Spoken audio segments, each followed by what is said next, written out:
আসসালামু আলাইকুম সম্মানিত দর্শক। সমসাময়িক রাজনীতির এক অদ্ভুত এবং জটিল সন্ধিক্ষণে আমরা কিন্তু দাঁড়িয়ে আছি। কিছুদিন আগেও দেশের রাজনৈতিক অঙ্গনে কান পাতলে যে কথাটা খুব জোরালোভাবে শোনা যাচ্ছিল তা হলো খুব শিগগিরই হয়তো আওয়ামী লীগের রাজনৈতিক কার্যক্রমের উপর থেকে নিষেধাজ্ঞা উঠে যাচ্ছে। একটা ধারণা তখন তৈরি হয়েছিল, একটা সহজ আইনি প্রক্রিয়ার ভেতর দিয়ে দলটি হয়তো আবার রাজনীতিতে ফিরতে পারবে। কিন্তু রাজনীতির হিসাব নিকাশ তো আর এত সরল অঙ্কে চলে না, তাই না? সময় গড়িয়েছে, আর এখন এসে মনে হচ্ছে দৃশ্যপট সম্পূর্ণ পাল্টে গেছে। যে বিষয়টা কিছুদিন আগেও খুব স্বাভাবিক এবং আসন্ন মনে হচ্ছিল, আজ সেটা রীতিমতো এক গোলকধাঁধায় পরিণত হয়েছে। আসুন আজকের আলোচনায় আমরা এই পুরো বিষয়টা একটু গভীরে গিয়ে বিশ্লেষণ করি। কোনো আবেগ বা পক্ষপাতের জায়গা থেকে নয়, বরং একদম নিরেট বাস্তবতার নিরিখে বোঝার চেষ্টা করি পর্দার আড়ালে আসলে কি ঘটছে। দেখুন, আপনারা হয়তো খেয়াল করেছেন, নির্বাচনের ঠিক পরপরই এমন একটা গুঞ্জন বাতাসে ভাসছিল যে ভারতের সঙ্গে বিএনপির হয়তো একটা ভেতরে ভেতরে সমঝোতা হয়েছে, এবং এই সমঝোতার একটা অলিখিত শর্ত হিসেবেই নাকি আওয়ামী লীগের ভোটাররা বিএনপির প্রার্থীদের সমর্থন জুগিয়েছেন কিংবা ভোট দিয়েছেন। এই সমীকরণটা যদি আমরা মেনে নিই, তাহলে স্বাভাবিকভাবেই একটা গ্রিন সিগন্যাল বা সবুজ সংকেত পাওয়ার কথা আওয়ামী লীগের। সেই হিসাব থেকে অনেকেই কিন্তু ভেবেছিলেন নিষেধাজ্ঞা প্রত্যাহারের ঘোষণাটা হয়তো কেবলমাত্র সময়ের ব্যাপার। কিন্তু রাজনীতিতে যা দেখা যায় তার চেয়ে অনেক বেশি ঘটনা ঘটে অগোচরে। বিএনপি এখন সম্ভবত আওয়ামী লীগকে নিয়ে একটু অন্যরকমভাবে খেলতে চাইছে, আর এই খেলাটার মাত্রা এতটাই গভীর যে এর সুদূর প্রসারী প্রভাব হয়তো খুদ বিএনপিকেও ভোগ করতে হতে পারে। দেখুন সুপ্রিয় দর্শক, আমাদেরকে একটু পেছনের দিকে ফিরে তাকাতে হবে, তাহলে আমরা দেখব বিএনপি কিন্তু প্রথম থেকেই একটা কথা খুব স্পষ্ট করে বলে আসছিল। তারা বরাবরই দাবি করে এসেছে যে কোনো রাজনৈতিক দলকে নির্বাহী আদেশের মাধ্যমে নিষিদ্ধ করার ঘোর বিরোধী তারা, এবং সেখানে তাদের যুক্তি ছিল অত্যন্ত গণতান্ত্রিক। যদি কোনো দলকে নিষিদ্ধ বা বয়কট করতেই হয়, তবে সেই সিদ্ধান্ত নেবে দেশের জনগণ।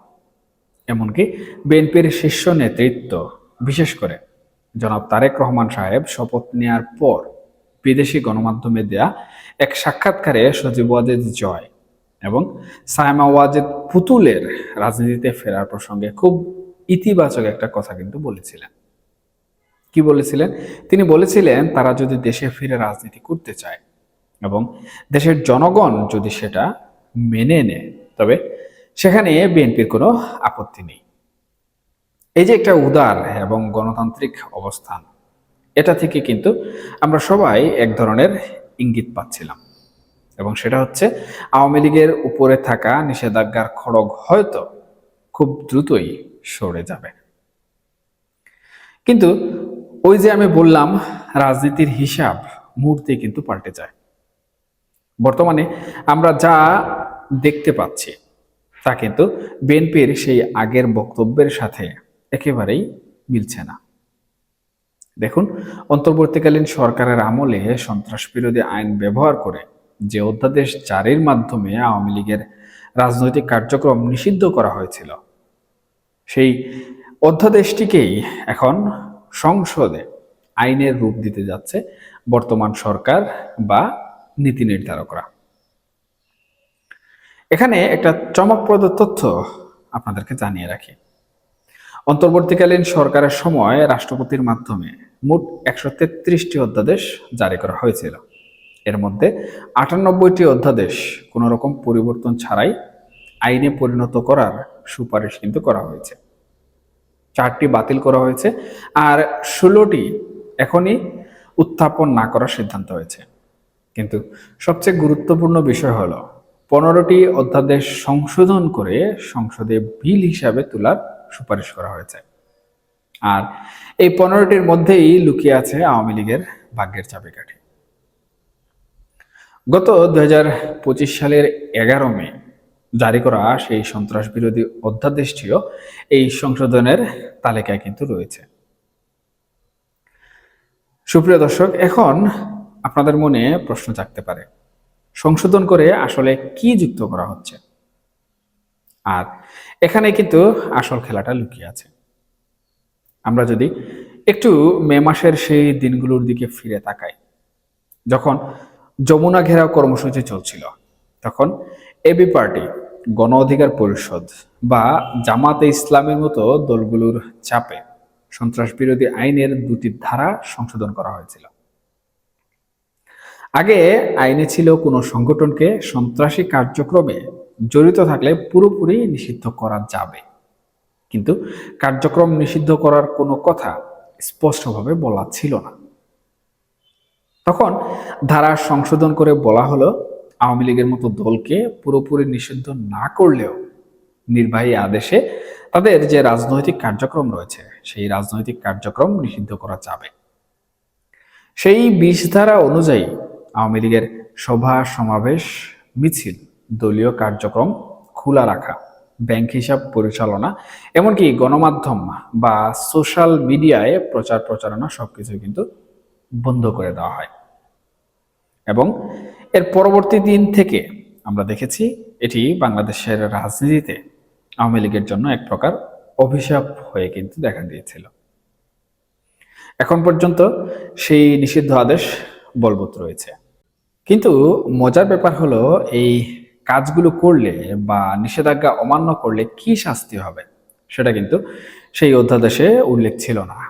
অর্থাৎ একটা দলকে হাত পা বেঁধে রাখা হলো ঠিকই, কিন্তু তারা যদি সেই বাঁধন খোলার চেষ্টা করে তবে তাদের কি শাস্তি দেয়া হবে তার কোনো আইনি রূপরেখা তখন ছিল না।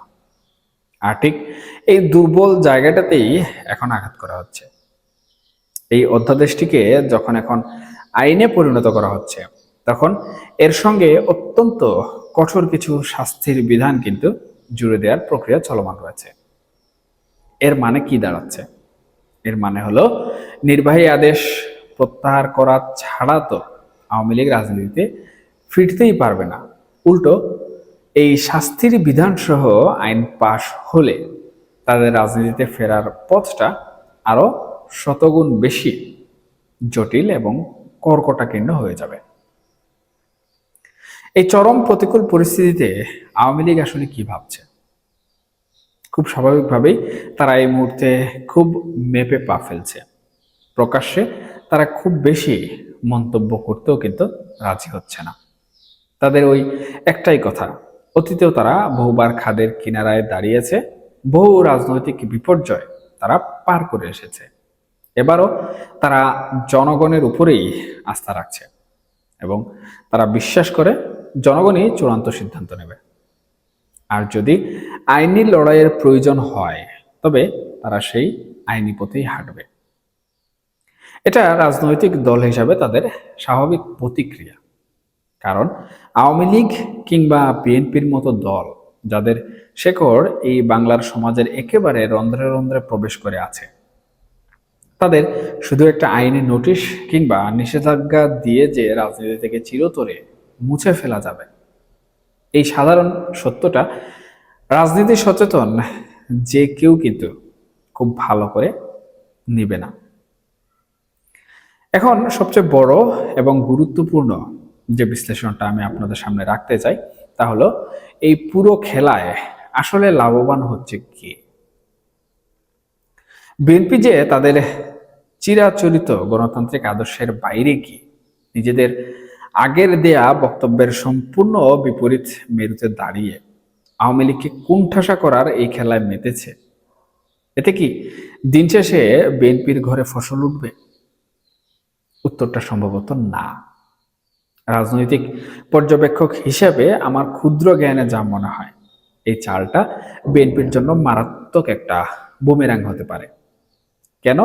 কারণ আওয়ামী লীগ যদি মাঠ থেকে পুরোপুরি অনুপস্থিত থাকে, আর বিএনপি যদি তাদের ঠেকাতেই ব্যস্ত থাকে, তবে এই ফাঁকা মাঠের সবচেয়ে বড় সুবিধাভোগী হবে কিন্তু জামাতে ইসলাম, যারা সংসদে বিরোধী দলের অবস্থায় আছে। আপনারা একটু চারপাশে তাকালেই কিন্তু এর প্রমাণ পাবেন। জামাত কিন্তু কোনোভাবে বসে নেই। তারা ইতিমধ্যে রাজপথ উত্তপ্ত করার নানা রকম হুঁশিয়ারিও দিচ্ছে। সুশীল সমাজের একটা অংশকে, যাদের অনেকে কথিত প্রতিনিধি বলে মনে করেন, তাদের মাঠে নামানো হয়েছে। পুরো পরিস্থিতিতে নিজেদের অনুকূলে আনার একটা সুখভোগের প্রস্তুতি তাদের মধ্যে কিন্তু পরিষ্কার। এগুলো কোনো বিচ্ছিন্ন ঘটনা নয়, এগুলো সবই ডিপ স্টেট বা রাষ্ট্রের অদৃশ্য ক্ষমতা বলয়ের একটা বিশাল খেলার অংশ। এই পর্দার আড়ালের খেলা, এটা বিএনপি কতটুকু অনুধাবন করতে পারছে, সেটাই এখন সব থেকে বড়, আমি মনে করি, চিন্তার বিষয়। দেখুন, অনেক প্রবীণ রাজনৈতিক বিশ্লেষক এখানে মনে করেন রাজনীতিতে কখনো কখনো কাঁটা দিয়ে কাঁটা তোলার নীতি গ্রহণ করতে হয়। বিএনপি যদি প্রকৃতপক্ষে ভেবে থাকে আওয়ামী লীগকে আইনি বেড়াজালে আটকে রেখে তারা একচেটিয়া আধিপত্য বিস্তার করবে, তবে তারা সম্ভবত বড় কোনো ধরনের ভুল করছে। কারণ আওয়ামী লীগের মতো একটা বড় প্রতিপক্ষ যখন মাঠে থাকে, তখন রাজনীতির একটা ব্যালেন্স বা ভারসাম্য বজায় থাকে। এই ভারসাম্য নষ্ট হলে জামাতের মতো সুসংগঠিত ক্যাডার ভিত্তিক দলগুলোর উত্থান ঠেকানো বিএনপির একার পক্ষে প্রায় অসম্ভব হয়ে দাঁড়াবে। সহজ কথায় বললে, আওয়ামী লীগকে পুরোপুরি শেষ করতে গিয়ে বিএনপি যদি নিজেদের অজান্তেই জামাতের রাস্তা পরিষ্কার করে দেয়, তবে একটা সময় আসবে যখন জামাতই হয়তো বিএনপিকে পুনরায় গিলে খাবে। সুপ্রিয় দর্শক, রাজনীতির এই দাবা খেলায় প্রতিটি চালই কিন্তু খুবই গুরুত্বপূর্ণ। আপাতত দৃষ্টিতে মনে হচ্ছে আওয়ামী লীগের উপর নিষেধাজ্ঞার এই খড়গ তাদের জন্যই সব থেকে বড় বিপদ। কিন্তু আমরা যদি একটু দূরদৃষ্টি নিয়ে পুরো ক্যানভাসটার দিকে তাকাই, তাহলে দেখব এই একটা সিদ্ধান্তের উপর নির্ভর করছে পুরো বাংলাদেশের আগামী কয়েক দশকের রাজনৈতিক গতি প্রকৃতি। বিএনপি কি তাদের ভুল বুঝতে পেরে নিজেদের আগের অবস্থানে ফিরে যাবে, নাকি নতুন এই আইনের ঘেরাকলে পড়ে আওয়ামী লীগকে দীর্ঘমেয়াদে রাজনীতি থেকে নির্বাসনে যেতে হবে? আর এই দুইয়ের মাঝে জামাতে ইসলামী কতটা আসলে ফুলে ফেঁপে উঠবে? এই প্রশ্নগুলোর উত্তর এখনই হয়তো নিশ্চিত করে বলা কোনোভাবে সম্ভব নয়। তবে এই খেলাটা যে খুব দ্রুত শেষ হচ্ছে না, তা বলা বাহুল্য।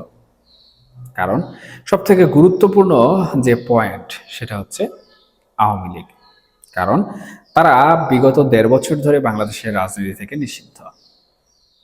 নতুন সরকার গঠিত হওয়ার পর তাদেরও একটি মনস্তাত্ত্বিক চিন্তা চেতনা ছিল যে আমরা বিএনপির সাথে যে ধরনের আচরণ করেছি, আমরা বিএনপিকে রাজনীতি করার সুযোগ দিয়েছি। বিএনপি বাংলাদেশের রাজনীতিতে কখনোই নিষিদ্ধ ছিল না। তাহলে আওয়ামী লীগকেও অন্তর্বর্তীকালীন সরকারের গৃহীত সিদ্ধান্ত থেকে বিএনপি বের করে আনবে এবং গণতান্ত্রিক যে কথাবার্তা বিএনপি বলছে, সেই গণতান্ত্রিক কথাবার্তার ধারাকে অব্যাহত রাখতে আওয়ামী লীগকে একটা সুযোগ দিবে বাংলাদেশের রাজনীতিতে ফেরার। কিন্তু এই যে সংসদে বিল পাস, এই যে আইন সংশোধন এবং নিষেধাজ্ঞা পুনরায় বহাল রাখা, এর পাশাপাশি এই নিষেধাজ্ঞার আওতায় বা এই আইনের আওতায় শাস্তি যুক্ত করা, এগুলো কিন্তু আওয়ামী লীগের যে মনস্তাত্ত্বিক চিন্তাধারার কথা আমি বললাম, সেই চিন্তাধারাকে কিন্তু ব্যাপকভাবে আঘাত করবে। আমি পূর্বেই বলেছি, আওয়ামী লীগ এবং বিএনপির প্রত্যেকটি পাড়া মহল্লায় কিন্তু তাদের সমর্থক রয়েছেন। হয়তোবা আওয়ামী লীগের চেইন অফ কমান্ড বিভিন্ন জায়গায় পলাতক অবস্থায় রয়েছেন, বিভিন্ন জায়গায় আত্মগোপনে রয়েছেন। এখন এতদিনকার তাদের যে মনস্তাত্ত্বিক ধারণা, সেই মনস্তাত্ত্বিক ধারণায় যেভাবে আঘাত লাগছে, এবং বিলটি যদি পুনরায় সম্পূর্ণভাবে পাশ হয়ে যায়, তাহলে এই আঘাতের পরিমাণটা আওয়ামী লীগের জন্য কতটুকু হবে, এটা কি কখনো আমরা ভেবে দেখেছি? একটি বৃহৎ রাজনৈতিক দল যার ডালপালা এবং শিকড় অনেক গভীরে, তারা কি এই বিষয়টাকে খুব সহজভাবে মেনে নেবে? আমার কখনোই কিন্তু মনে হয় না। বাংলাদেশের ইতিহাস আমরা যদি ঘাঁটি, তাহলে ইতিহাসে কিন্তু এরকম বহু ঘটনা রয়েছে যেখানে আওয়ামী লীগকে নিশ্চিহ্ন করার চেষ্টা করা হয়েছিল, কিন্তু সেখান থেকে আওয়ামী লীগ আবারও ঘুরে দাঁড়িয়েছে, এবং এমনভাবে ঘুরে দাঁড়িয়েছে যে তারা দীর্ঘ 15 থেকে 17 বছর বাংলাদেশের রাজনীতিতে একচেটিয়া আধিপত্য বিস্তার করে গেছে। তবে বিষয়টা এটা নয়, বিষয়টা হচ্ছে এই যে মনস্তাত্ত্বিক ধাক্কা, এই যে বিএনপির কাছ থেকেও আওয়ামী লীগ বড় ধরনের একটি ট্রাজেডি পাচ্ছে, এই ট্রাজেডির কারণে তাদের মনোবল কেমন হবে? তারা কি বর্তমান সময়ের মতো পরিস্থিতি অবজার্ভ করবে, বা আশাবাদী হয়ে বিএনপির উপর ভরসা রাখবে, নাকি বিএনপিকে তারা যেভাবে বলছে যে কোনো ধরনের অস্থিতিশীলতা তৈরি না করে শান্তিপূর্ণভাবে দেশ গড়ার সুযোগ দেবে, তারা কি প্রকৃতপক্ষে সেটা করবে? আমার কিন্তু সেটা মনে হয় না।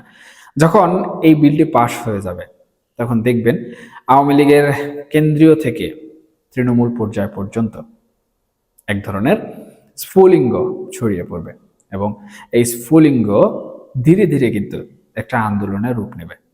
আমরা বিএনপিকেও কিন্তু এরকম স্ফুলিঙ্গ থেকে আন্দোলন করতে দেখেছি। হয়তোবা সেই আন্দোলন একদিনে, 6 মাসে কিংবা 1 বছরে সফল হবে না, বা বড় রূপ ধারণ করবে না, অথবা আইনি বাধা বিপত্তির কারণে তারা হয়তোবা সেভাবে পারবে না। কিন্তু একটা সময় তাদের হাতে আসবে যখন তারা এই স্ফুলিঙ্গ থেকে বড় আন্দোলনের জন্ম দিতে কিন্তু তারা সক্ষম হবে। এখন যখন একটি বড় এবং বৃহৎ রাজনৈতিক দল একটি বড় আন্দোলন করতে সক্ষম হয়ে যায়, তখন সরকার আসলে, আমি মনে করি, সেই আন্দোলনকে দমাতে গিয়ে অনেকটাই ব্যর্থ হয়। ইতিহাস বেশি দূর যাওয়া লাগবে না, 2024 সালের 5 আগস্টের আওয়ামী লীগ পতনের যে আন্দোলন, সেই আন্দোলনের দিকেই যদি আমরা তাকাই, তাহলে দেখবেন এই আন্দোলনের জন্ম কিন্তু বহু আগে থেকে হয়েছিল, কিন্তু একসময় সেই স্ফুলিঙ্গ ধীরে ধীরে বড় হয়ে আওয়ামী লীগের পতন কিন্তু ঘটিয়ে দিয়েছে। এখন আওয়ামী লীগের উপর দিয়ে যে খড়গ যাচ্ছে, সেই খড়গ তারা কাটিয়ে ওঠার জন্য তারা অবশ্যই মাঠে নামবে, এটা নিঃসন্দেহে বলা যায়। কারণ যে লোকগুলো পাড়া মহল্লায় আওয়ামী লীগ করে, তারা এখন হয়তোবা কেন্দ্রীয় সিদ্ধান্ত অনুযায়ী চুপচাপ আছে, পরবর্তীতে কিন্তু তারা চুপচাপ থাকবে না। এবং দেশব্যাপী যদি কোনো রাজনৈতিক সংঘাত সৃষ্টি হয়, কোনো রাজনৈতিক অস্থিতিশীলতা সৃষ্টি হয়, তখন সেটা নিয়ন্ত্রণ করা কিন্তু অনেক বেশি কঠিন এবং চ্যালেঞ্জিং প্রক্রিয়া। এখন আসুন বিএনপির বিষয়ের দিকে। দেখুন, আন্তর্জাতিক মহল থেকে শুরু করে পরাশক্তি অনেক দেশই কিন্তু চায় বাংলাদেশে গণতান্ত্রিক পরিবেশ ফিরে আসুক। বিএনপি নিজেও চায় গণতান্ত্রিক পরিবেশ ফিরে আসুক, অন্তর্ভুক্তিমূলক রাজনীতি তৈরি হোক। এখন তারা যদি আওয়ামী লীগকে নিজেদের ইচ্ছায় সংসদে বিল পাশ করিয়ে সম্পূর্ণভাবে বাইরে রাখার চেষ্টা করে, তাহলে আন্তর্জাতিক অঙ্গন, এমনকি বাংলাদেশের জনগণের কাছেও কিন্তু আওয়ামী লীগ এবং বিএনপির মধ্যকার যে গণতান্ত্রিক পরিবেশ সৃষ্টি করার তফাৎ, সেটা কিন্তু আর থাকবে না। তখন মানুষজন বলা শুরু করবে, সাধারণ জনগণ বলা শুরু করবে যে বিএনপিও ক্ষমতার আধিপত্য বজায় রাখার জন্য একটি বৃহৎ রাজনৈতিক দলকে নিষিদ্ধ করে রাজনীতির বাইরে রেখেছে। দেখুন, বিল পাশ করে, আইন করে একটি রাজনৈতিক দলকে নিষিদ্ধ করে রাজনীতির বাইরে রাখা এক জিনিস, আর প্রশাসনিক কাঠামো দিয়ে রাজনীতিতে নিয়ন্ত্রণ করা অন্য জিনিস। আর এই যে রাজনৈতিকভাবে নিষিদ্ধ করার মাধ্যমে নিয়ন্ত্রণ করা, এটা করতে গেলেই কিন্তু বিএনপির উপর একটি আন্দোলনের চাপ এসে পড়বে। একদিকে বিরোধী দলের চাপ, বর্তমান জামাত ইসলাম এবং এনসিপি, অপরদিকে যদি গেড়াকলে পড়ে আওয়ামী লীগ তাদের রাজনৈতিক অবস্থান ফিরে পাওয়ার জন্য কোনো প্রকার আন্দোলনের জন্ম দেয় ধীরে ধীরে, তাহলে এই দেশ বা এই রাষ্ট্র পরিচালনা করতে গিয়ে কিন্তু ব্যাপক চ্যালেঞ্জের সম্মুখীন হবে আমাদের বর্তমানে বিএনপি সরকার। এবং এই যে আওয়ামী লীগের আন্দোলনের স্ফুলিঙ্গ, এটা যেভাবে বললাম যে ধীরে ধীরে যদি বৃহৎ আকার রূপ নেয়, তাহলে সেটা কিন্তু জনরোষে পরিণত হওয়ার সম্ভাবনাও কিন্তু কোনোভাবে উপেক্ষা করা যায় না। কারণ জনগণ তখন বলবে যে আমরা বিএনপিকে এনেছি বা বিএনপিকে ক্ষমতা দিয়েছি দেশকে অস্থিতিশীল রাখার জন্য নয়, কিংবা দেশের গণতান্ত্রিক পরিবেশের যে ভারসাম্য রয়েছে সেই ভারসাম্য বিনষ্ট করার জন্য নয়, বরঞ্চ একটি সুস্থ ধারায় গণতান্ত্রিক পরিবেশ ফিরিয়ে আনার জন্য, দেশকে স্থিতিশীল করার জন্য। এখন সব মিলিয়ে মূল প্রসঙ্গ কিন্তু জনগণের কাছেই। জনগণ যদি কোনোভাবে এই সরকারের সিদ্ধান্তকে স্বাগত না জানায় বা এই সিদ্ধান্ত নেয়ার পর যদি দেশে কোনো না কোনোভাবে অস্থিতিশীলতা, রাজনৈতিক সংকট তীব্র আকার ধারণ করে, তখন জনগণ সেটা কিন্তু কখনোই ভালোভাবে মেনে নেবে না, যেটা বিএনপির উপর আমি মনে করি মরার উপর খাড়ার ঘা হয়ে চলে আসবে। সুতরাং দর্শক, বাংলাদেশের রাজনীতিতে এই ধরনের সিদ্ধান্ত বা এই ধরনের আইন পাশ করে গণতান্ত্রিক পরিবেশ ফিরিয়ে আনার বদলে যদি গণতান্ত্রিক পরিবেশ সম্পূর্ণভাবে অস্থিতিশীল করার জন্য কোনো ষড়যন্ত্র পর্দার আড়ালে হয়ে থাকে বা কোনো পরিকল্পনা হয়ে থাকে, তাহলে সেটার খেসারত কিন্তু এই সরকারকেই দিতে হবে। আলটিমেটলি আমি একটা কথাই বলবো, রাজনীতিতে শেষ কথা বলে কোনো কিছু নেই। আজকে যাকে আপনি আইন পাশ করে বা বিল পাশ করে নিষেধাজ্ঞা এবং তার উপর শাস্তির বিধান জারি করছেন, পরবর্তীতে এই যে রাজনীতি, এই রাজনীতি পুনরায় যে আপনার উপর আবারও ফিরে আসবে না, সেটা কিন্তু কখনোই বলা যায় না। রইল বাকি জনগণের বিষয়। জনগণ যদি কখনো মনে করে যে এই সরকার ভুল সিদ্ধান্ত নিচ্ছে, তাহলে জনগণ কিন্তু তাদের মতামত যেভাবেই হোক পরিবর্তন করে ফেলবে। দেখুন সুপ্রিয় দর্শক, আমরা যারা রাজনৈতিক পর্যবেক্ষণ রাখি বা রাজনৈতিক বিচার বিশ্লেষণ করে থাকি, আমরা সবসময় কিন্তু চাই দেশের মানুষের শান্তি, দেশের মানুষের সুরক্ষা এবং দেশের উন্নতি। আশা করব নীতি নির্ধারক যারা আছেন, আমাদের সরকার যারা আছেন, আমাদের মাননীয় প্রধানমন্ত্রী জনাব তারেক রহমান একটি সুন্দর সিদ্ধান্ত নেবেন, যে সিদ্ধান্তের মাধ্যমে দেশের মানুষের উন্নতি হবে, দেশের কল্যাণ সাধিত হবে এবং দেশের জনগণ সুরক্ষিত থাকবে। এখনকার মতো এ পর্যন্তই। এবং আজকের এই আলোচনা বিষয়ে আপনাদের যদি কোনো মতামত থাকে, সেটা পক্ষে হোক বিপক্ষে হোক, সেটি কমেন্ট বক্সে জানাতে ভুলবেন না। কারণ আপনাদের প্রত্যেকটি কমেন্টস বা মন্তব্য আমার জন্য অত্যন্ত গুরুত্বপূর্ণ। আমি সেখান থেকে শিক্ষা অর্জন করি। সবাই ভালো থাকবেন, সুস্থ থাকবেন এবং অবশ্যই নিরাপদে থাকবেন। আল্লাহ হাফেজ।